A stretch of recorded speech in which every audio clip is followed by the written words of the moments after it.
Wilopo. Kabinet Wilopo adalah kabinet yang dipimpin oleh Perdana Menteri Wilopo yang menjabat dari 3 April 1952 hingga 3 Juni 1953. Kabinet ini terbentuk pada masa pemerintahan Presiden Soekarno. Kabinet Wilopo dibentuk setelah jatuhnya Kabinet Sukiman akibat tekanan politik. Pada masa itu, terjadi ketegangan di parlemen antara berbagai fraksi partai politik, serta munculnya tantangan dari segi ekonomi, keamanan, dan hubungan luar negeri. Wilopo ditunjuk untuk membentuk kabinet koalisi yang diharapkan bisa meredakan ketegangan politik. Komposisi kabinet. Kabinet Wilopo terdiri dari koalisi partai-partai politik, antara lain 1. Partai Nasional Indonesia atau PNI, 2. Masyumi, 3. Partai Sosialis Indonesia atau PSI, dan 4. Partai Komunis Indonesia atau PKI.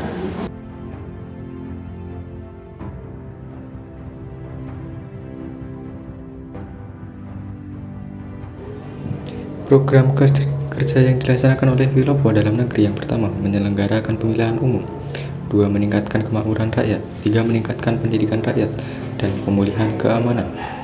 Program kerja luar negeri: yang pertama, menyelesaikan masalah hubungan Indonesia-Belanda, 2. Pengembalian Irian Barat ke pangkuan Indonesia, 3. Menjalankan politik luar negeri yang bebas aktif. Kebijakan Kabinet Wilopo pada saat reformasi ekonomi, yaitu Kabinet Wilopo berusaha menangani permasalahan ekonomi Indonesia yang saat itu masih dalam tahap pemulihan pasca kemerdekaan.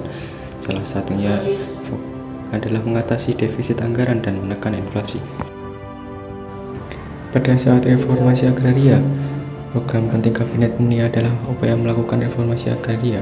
Konflik tanah yang melibatkan para petani menjadi isu utama yang dicoba diselesaikan.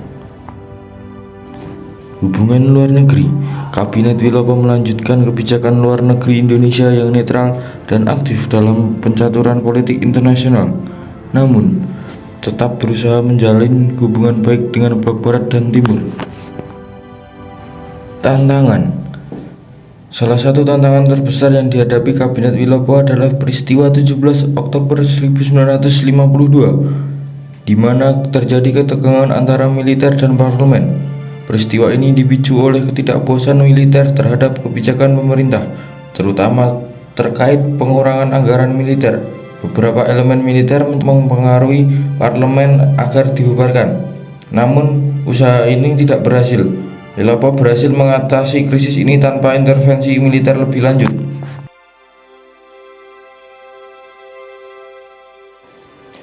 Jatuhnya Kabinet Wilopo.